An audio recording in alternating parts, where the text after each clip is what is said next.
Assalamualaikum warahmatullahi wabarakatuh. Bismillahirrahmanirrahim. Alhamdulillah nahmaduhu wa nasta'inuhu wa nastaghfiruh wa na'udzu billahi min shururi anfusina wa min sayyiati a'malina. May yahdihillahu fala mudilla lahu wa may yudlil fala hadiyalah. Asyhadu an la ilaha illallah wahdahu la syarika lah wa asyhadu anna Muhammadan abduhu wa rasuluhu la nabiyya ba'dah. Pertama-tama marilah kita panjatkan syukur kita kehadirat Allah Subhanahu wa taala yang mana pada kesempatan pagi ini ya, di hari kedua di bulan Ramadan, tepatnya 24 Maret 2023, kita diizinkan oleh Allah Subhanahu wa taala untuk melanjutkan kembali sharing kita ya, sharing kita, berbagi kita agar kita semuanya di sini bisa lebih jauh, lebih mendalam mengenal tentang Islam. Salawat serta salam semoga senantiasa tercurah limpahkan kepada junjungan kita Nabi Muhammad Sallallahu Alaihi Wasallam beserta keluarganya, sahabatnya serta para pengikutnya yang senantiasa istiqomah memperjuangkan agama Islam hingga yaumil akhir.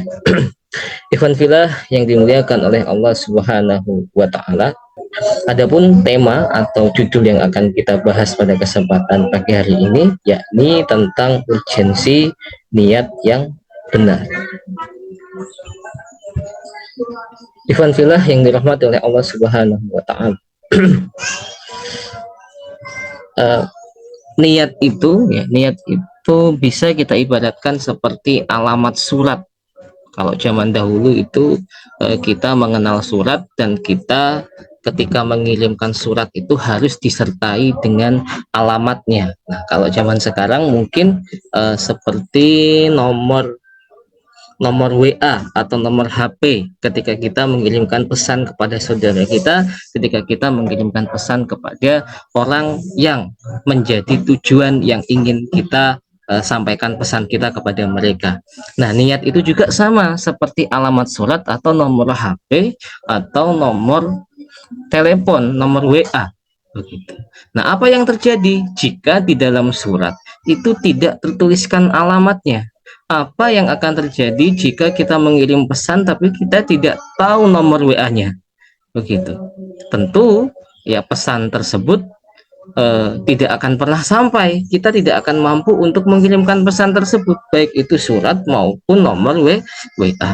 Nah, kemudian apa yang terjadi jika kita salah menuliskan alamat?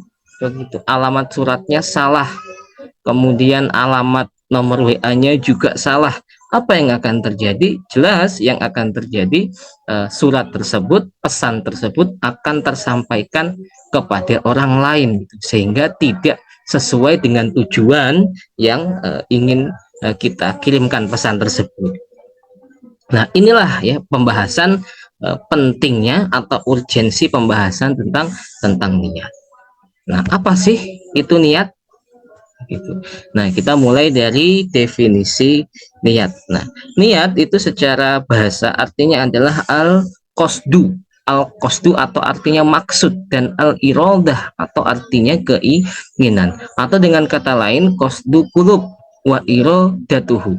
Maksudnya artinya adalah maksud dan keinginan hati. Itu definisi dari niat. Nah, Syekh Abdurrahman bin Nasir As-Sa'di berkata, niat adalah maksud di dalam beramal untuk mendekatkan diri kepada Allah, mencari ridha dan pahala dari Allah.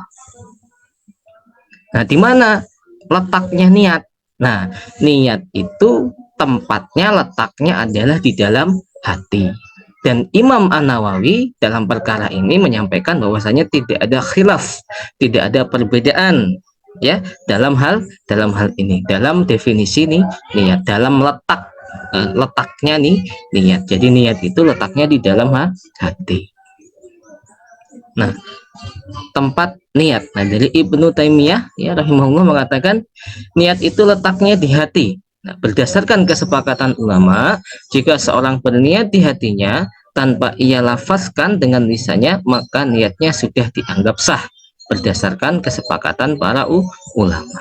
Jadi niat itu letaknya di dalam hati, meskipun tidak dilafazkan tapi dia sudah niat mantap di dalam hati, maka niatnya sudah sah, sudah dianggap sah. Tapi bukan berarti yang menggunakan lafaz kemudian dianggap tidak sah, bukan berkebalikan seperti itu. Dua-duanya sah, ya.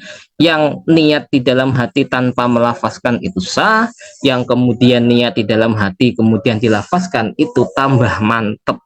Kenapa? Karena ketika kita melakukan ibadah kemudian kita lafazkan, itu menambah memantapkan kita ketika akan memulai ibadah kita ini sedang mau ngapain sih. Nah gitu, jangan sampai niatnya ketinggalan, jangan sampai kemudian kita tidak berniat mau puasa, kemudian kita mau puasa Ramadan kemudian kita lupa niat begitu. Kalau syaratnya puasa Ramadan itu kan harus niat di malam hari, tapi kalau puasa sunnah mungkin boleh berniat ya setelah di pagi harinya begitu.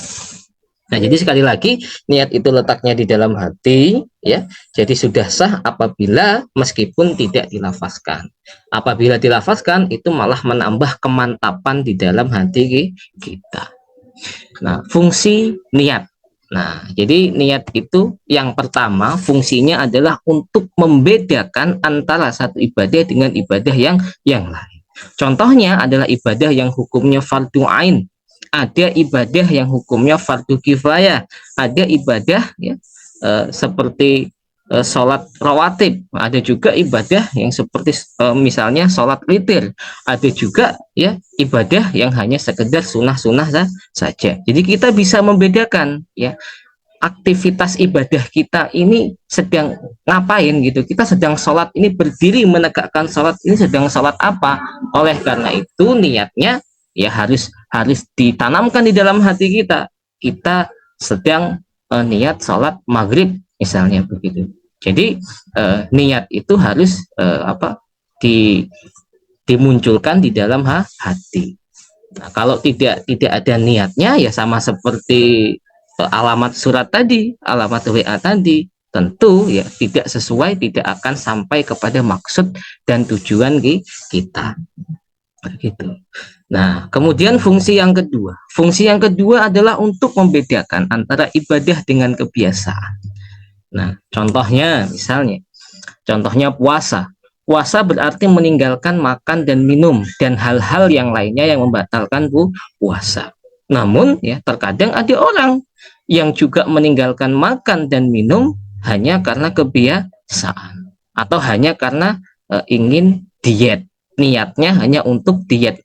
Aktivitasnya sama, meninggalkan makan dan minum, tapi niatnya hanya untuk diet. Nah, tanpa niat mendekatkan diri kepada Allah. Di sisi lain ada juga orang yang meninggalkan makan dan minum, tapi niatnya maksudnya adalah untuk beribadah kepada Allah. Jadi dengan niat itulah kemudian kita ya bisa membedakan antara ibadah atau kebiasaan yang sedang kita lakukan. Sama-sama sholat, ya ada sama-sama sholat. Aktivitasnya aktivitas ruku, aktivitas berdiri, aktivitas sujud. Tapi ada orang yang melakukan aktivitas tersebut niatnya bukan untuk sholat, tapi niatnya adalah gerakan senam misalnya. Ya kalau niatnya untuk gerakan senam ya berarti maksudnya bukan untuk ibadah. Oleh karena itu fungsi dari niat yang kedua adalah untuk membedakan antara ibadah dengan kebiasaan yang kita lakukan. Ikhwan fillah yang dirahmati oleh Allah Subhanahu wa taala. Kemudian fungsi dari niat yang ketiga adalah untuk membedakan tujuan seseorang dalam beribadah. Jadi apakah seorang beribadah itu karena mengharap wajah Allah, atau beribadah karena selain Allah, mengharapkan ridho Allah, pahala dari Allah, atau mengharapkan yang selain daripada Allah, seperti mengharapkan pujian manusia. Itulah salah satu fungsi dari niat.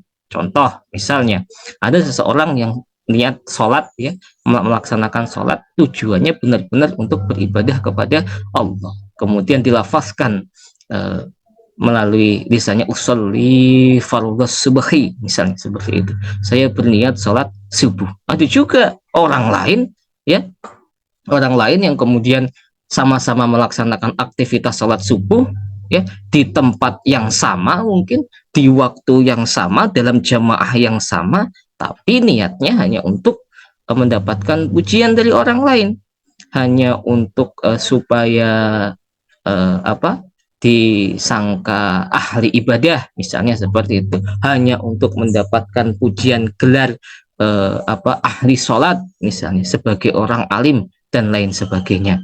Nah, jadi ya, dengan adanya niat itu, ya, dengan adanya niat dapat membedakan antara tujuan seseorang di dalam melaksanakan ibadah. Meskipun melaksanakan ibadah yang sama di waktu yang sama di tempat yang sama, tapi tujuannya itu bisa berbeda. Oleh karena itu, marilah kita ketika melaksanakan ibadah, kita senantiasa niatkan ibadah kita itu hanya untuk mengharap ridho dan pahala dari Allah Subhanahu wa Ta'ala. Nah, kemudian ya kita lanjut, niat karena Allah. Ibnu Taimiyah rahimahullah berkata, segala sesuatu yang tidak didasari ikhlas karena Allah pasti tidak bermanfaat dan tidak akan kekal. Jadi seseorang yang melaksanakan apapun itu, ibadah apapun itu, kalau niatnya itu tidak ikhlas, tidak didasari karena mengharapkan ridho Allah, pasti tidak bermanfaat baik bagi dirinya, ya, maupun juga kepada orang lain, dan tidak akan kekal, ya. Dia akan merasa jenuh dengan aktivitas tersebut, apalagi ketika ibadah yang dia lakukan yang tidak didasari karena niat kepada Allah kemudian tidak mendapatkan pujian seperti apa yang mereka inginkan, begitu. Sudah sholat padahal saya ingin mendapatkan pujian, nah kemudian kok malah nggak dapat pujian. Atau misalnya orang yang dituju yang ingin dia tampakkan aktivitas ibadahnya ternyata tidak datang ke masjid misalnya, dia akan jenuh, dia akan kecewa, bahkan dia akan lama kelamaan tidak lagi melanjutkan aktivitas ibadah tersebut. Nah, sehingga aktivitas ibadah yang seperti itu yang tidak diniatkan karena ikhlas kepada Allah Subhanahu wa Ta'ala itu tidak bermanfaat, juga tidak akan kekal. Nah, ikhwan fillah yang dirahmati oleh Allah Subhanahu wa Ta'ala, ini ada sebuah kisah, ya, inspiratif. Ada sebuah kisah inspiratif, ya, dari keikhlasan Imam Malik. Nah, tentu kita sudah banyak tahu, sudah banyak mengenal, ya, siapa itu Imam Malik. Nah, para ulama menyebutkan bahwa Imam Ibnu Abi Zi'bi, ya, yang semasa dan senegeri dengan Imam Malik pernah menulis kitab yang lebih besar daripada Muwatta. Kitab Muwatta itu kitabnya yang ditulis oleh Imam Malik. Nah, karena demikian Imam Malik pernah ditanya oleh salah seorang, apa faedahnya engkau menulis kitab yang sama seperti itu? Toh ada kitab yang lebih besar, yang lebih lengkap, begitu. Nah, kemudian beliau menjawab, ya, sesuatu yang ikhlas karena Allah, ya, itu pasti lebih langgeng. Jadi kalau kita menulis, ya, kalau kita melaksanakan ibadah itu seperti Imam Malik menulis sebuah kitab, meskipun sudah ada kitab saat itu yang sama isinya seperti kitab Muwatta karya Imam Malik, tapi karena dia ikhlas, karena dia memang mampu menulis kitab tersebut bukan untuk supaya terkenal, bukan untuk supaya dikatakan sebagai orang alim, beliau benar-benar ikhlas ingin menyampaikan dakwah melalui menulis kitab sesuai dengan apa yang beliau mampu, ya, porsi beliau saat itu, kemudian beliau tulis, ya, yang jelas, ya, kitab tersebut bisa kita kenal sampai saat ini. Itulah salah satu hikmah, ya, salah satu hikmah dari keikhlasan di dalam melaksanakan suatu ibadah. Nah, kitab ini merupakan salah satu dari kutubut tis'ah, 9 kitab, ya, 9 kitab hadis ulama di kalangan Sunni dan menjadi rujukan penting khususnya di kalangan pesantren ulama kontemporer. Nah, dan semula, ya, kitab ini memuat 10.000 hadis, Nah, namun lewat penelitian ulang, Imam Malik hanya memasukkan 1720 hadis. Jadi ada revisi, ada penelitian ulang yang mana sebelumnya kitab itu menulis 10.000 hadis. Nah, ternyata setelah diteliti ulang kembali oleh Imam Malik hanya memasukkan sekitar 1720 hadis. Nah, Imam Malik berkata, suatu ketika aku mendemonstrasikan kitabku di hadapan 70 para ulama fikih Madinah dan semuanya menyetujuiku atau wata'ani, maka aku pun menamainya dengan Al-Muwatta. Nah, Imam Malik menyusun kitab ini menjadi dua bagian. Yang pertama mengenai perkataan dan perbuatan Nabi Muhammad Sallallahu Alaihi Wasallam, ya, sunnah, serta riwayat perkataan dan perbuatan Nabi tersebut atau biasa kita sebut dengan hadis. Kemudian yang kedua mengenai pendapat dan keputusan resmi sahabat Nabi, gitu, penerus mereka dan beberapa ulama kemudian. Nah, kitab ini ditulis pada masa pemerintahan Khalifah Al-Mansur, ya, tahun 754 sampai 775 Masehi, dan baru selesai di masa Khalifah Al-Mahdi, ya, 775 sampai 785 Masehi. Jadi selain dari keikhlasan Imam Malik, nah coba kita sama-sama mengambil pelajaran dari keikhlasan Imam Nawawi, ya. Nah, ini nama lengkap beliau adalah Yahya bin Syaraf bin Hasan bin Husain An-Nawawi Ad-Damashqi, ya, Ad-Damashqi, ya. Kemudian Abu Zakaria. Beliau dilahirkan pada bulan Muharram, ya, tahun 631 Hijriah, ya, di Nawa, ya, sebuah kampung di daerah Damaskus yang sekarang merupakan ibu kota dari Suriah. Beliau wafat pada tanggal 24 Rajab 676 Hijriah. Umurnya singkat, namun ilmunya terus kekal dan langgeng. Nah, karya Imam Nawawi itu apa? Nah, jadi jumlah karya dari Imam An-Nawawi, ya, Imam Nawawi itu sekitar ada 40 kitab, ya, diantaranya yang pertama dalam bidang hadis, yaitu kitab-kitab yang sering kita dengar, yang sudah familiar di kalangan kita. Ada kitab Arba'in, ada Riyadhus Shalihin, ada Al-Minhaj, ya, kemudian ada At-Taqrib, kemudian dan lain sebagainya. Banyak, ya, kitab-kitab yang beliau tulis dalam bidang hadis. Kemudian dalam bidang fikih juga banyak, ya, ada Minhajut Talibin, ada Raudatut Talibin, kemudian ada Al-Majmu' dan lain sebagainya. Kemudian dalam bidang bahasa juga ada, juga dalam bidang akhlak, ya, juga beliau banyak menuliskan kitab-kitab dalam banyak bidang, begitu. Nah, keikhlasan Imam Nawawi itu semua dilakukan beliau menulis kitab sebanyak itu, sehebat itu, serinci itu, karena beliau lakukan untuk mendapatkan ridha dari Allah, bukan untuk niat yang lain, bukan untuk supaya mendapatkan gelar orang cerdas atau dikatakan sebagai ahli ilmu, supaya menjadi orang yang terkenal, itu bukan, tapi karena yang jelas beliau itu ingin meraih ridho dari Allah Subhanahu wa Ta'ala. Nah,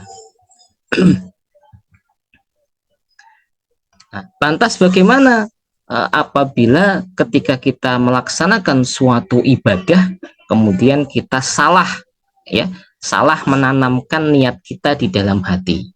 Nah, jadi ini ada hadis, ya, ada hadis riwayat Muslim, ya, kita baca sama-sama.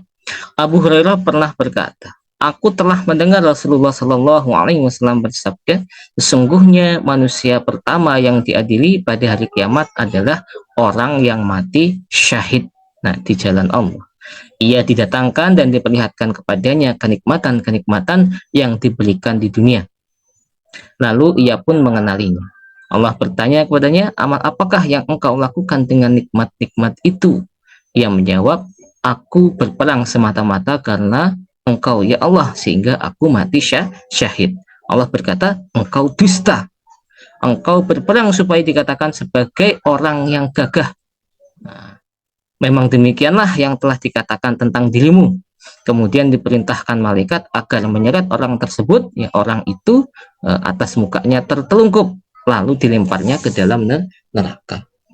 Nah, jadi hadis ini cukup ngeri sekali terkait bahaya niat ketika kita melaksanakan ibadah.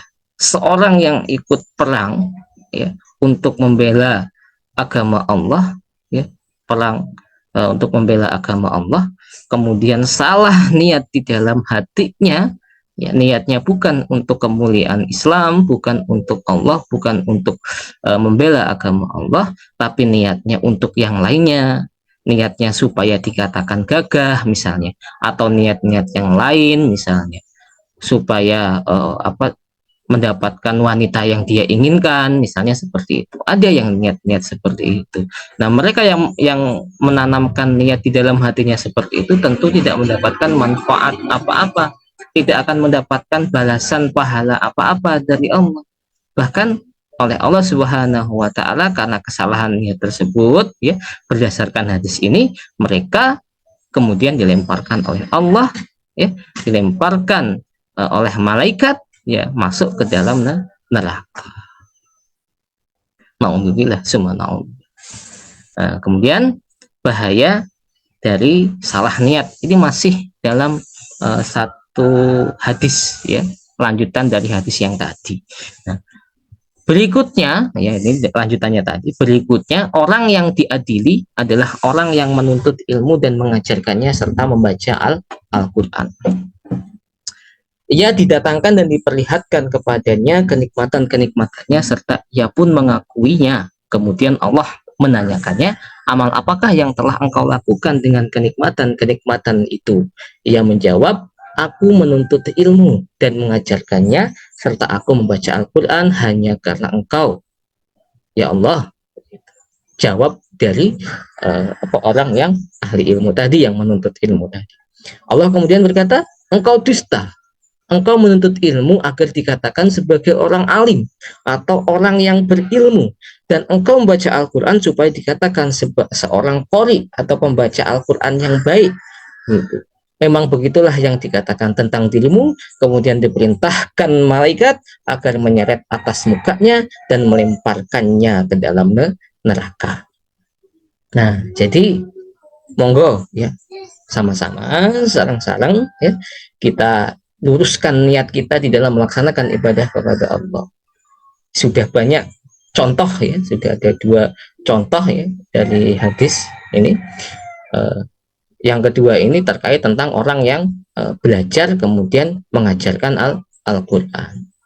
Beliau belajar, kemudian beliau mengajarkan tentang Al-Quran. Niatnya bukan karena Allah, niatnya supaya dikatakan sebagai orang alim, supaya dikatakan orang yang pintar, orang yang berilmu, orang yang ahli agama. Niatnya seperti itu. Dan Allah Subhanahu wa taala tidak menerima amal ibadah yang niatnya bukan karena Allah Subhanahu wa taala. Sehingga apa? Sehingga amal ibadahnya tidak diterima dan orang tersebut, ya, tidak bisa masuk ke dalam surga, bahkan orang-orang tersebut akan dimasukkan oleh Allah Subhanahu wa taala masuk ke dalam neraka.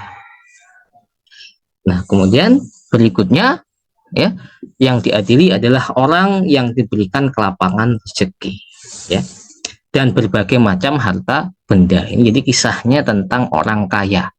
Nah, kemudian ia didatangkan dan diperlihatkan kepadanya kenikmatan-kenikmatannya. Maka ia pun mengenali dan mengakuinya. Allah bertanya, apa yang engkau telah lakukan dengan nikmat-nikmat itu?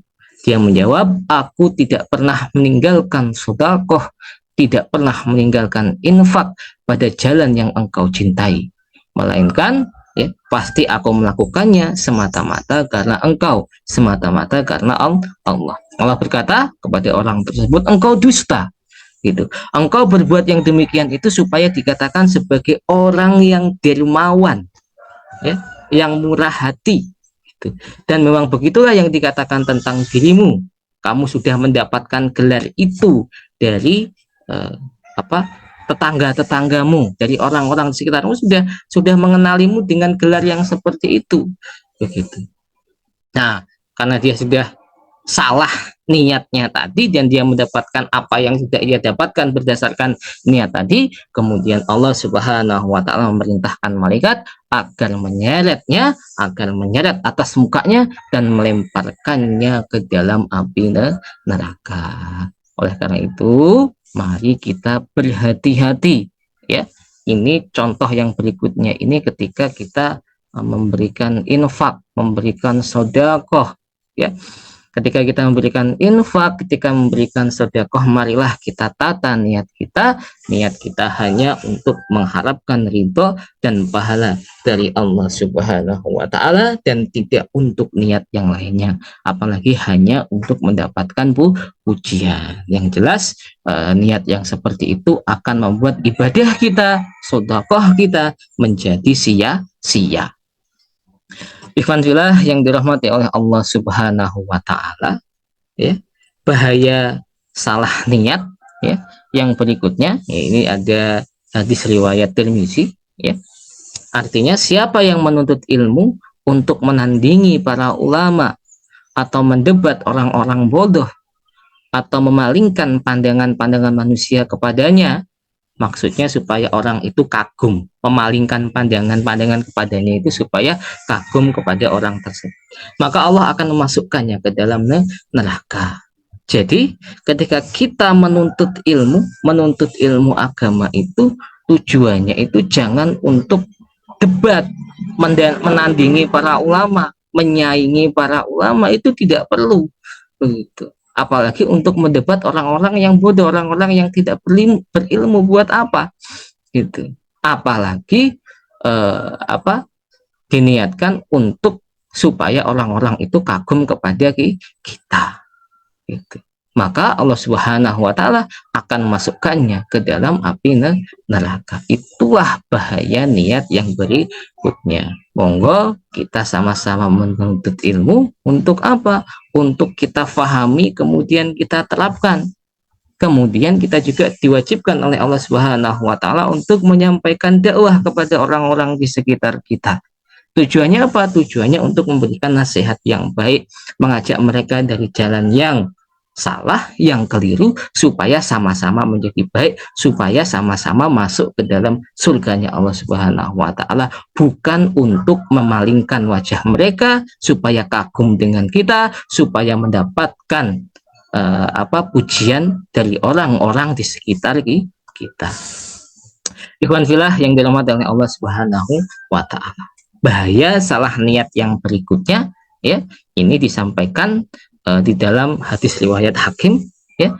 Artinya barang siapa yang menuntut ilmu hanya ingin digelari ulama untuk mendebat orang-orang bodoh supaya dipandang manusia, maka silakan ia mengambil tempat duduknya di neraka.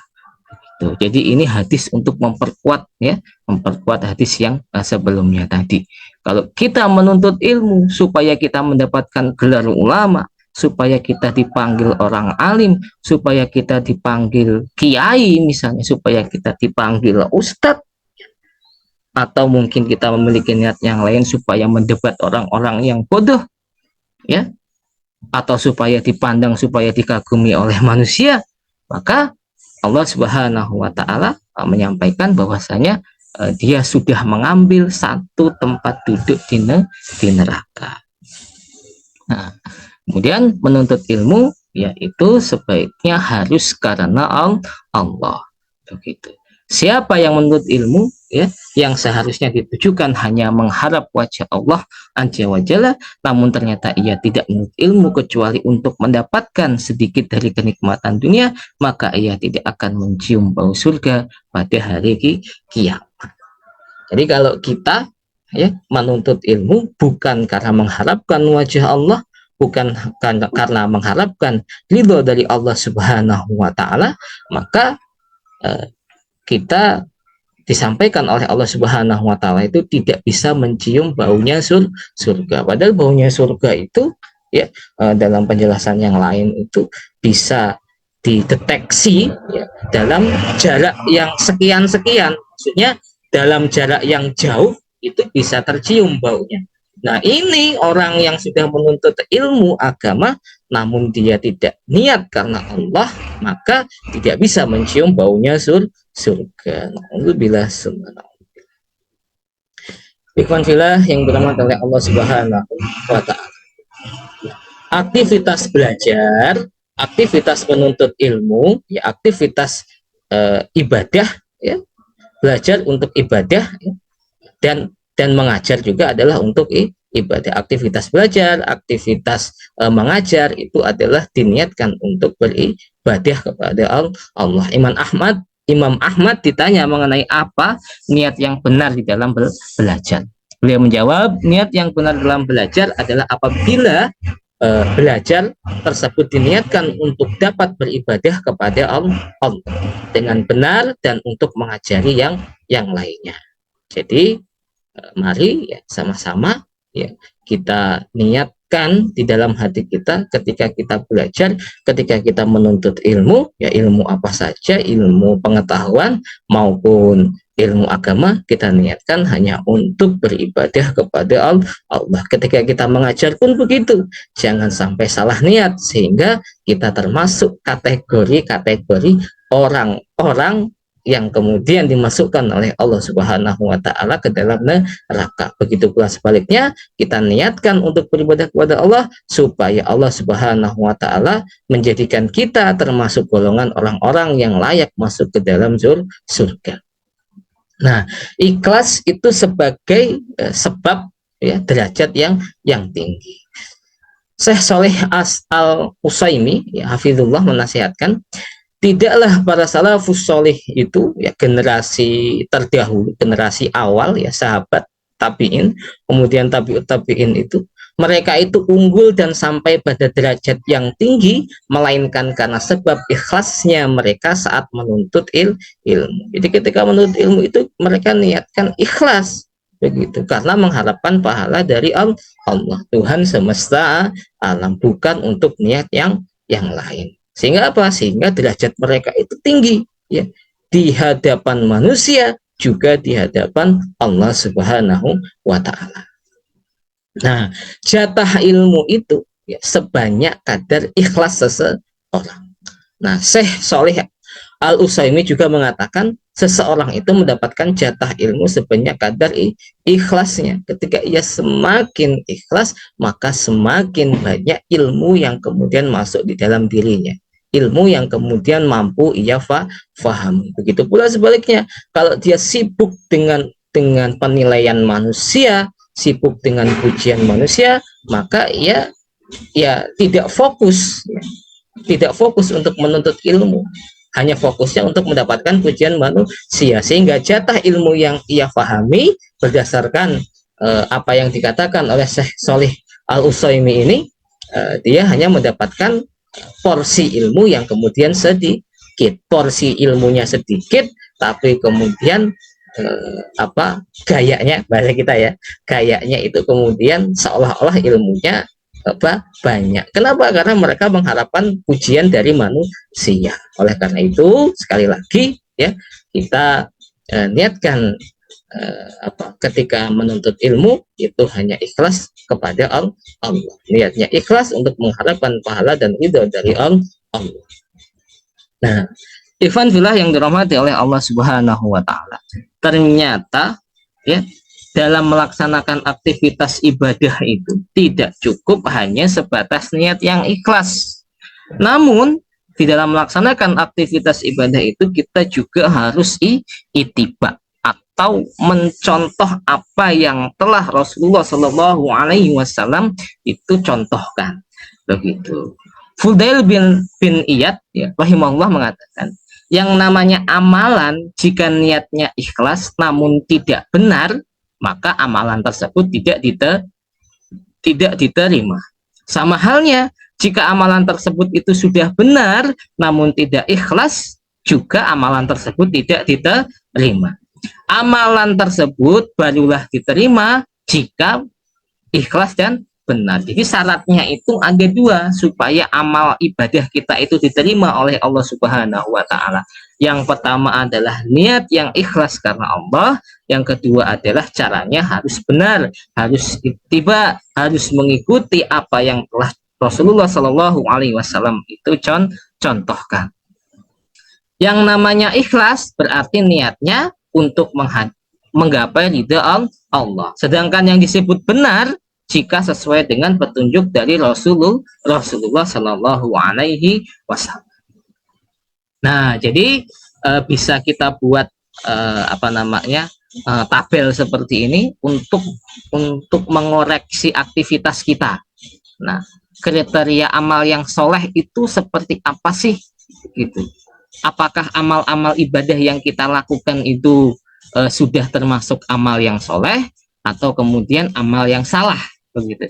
Amal yang kemudian tidak diterima oleh Allah, amal yang kemudian tidak memberikan manfaat bagi kita, ya, amal yang kemudian tidak mendatangkan pahala, dan amal yang kemudian tidak memberatkan timbangan pahala sehingga kita tidak mampu, tidak diizinkan oleh Allah Subhanahu wa Ta'ala masuk ke dalam surga.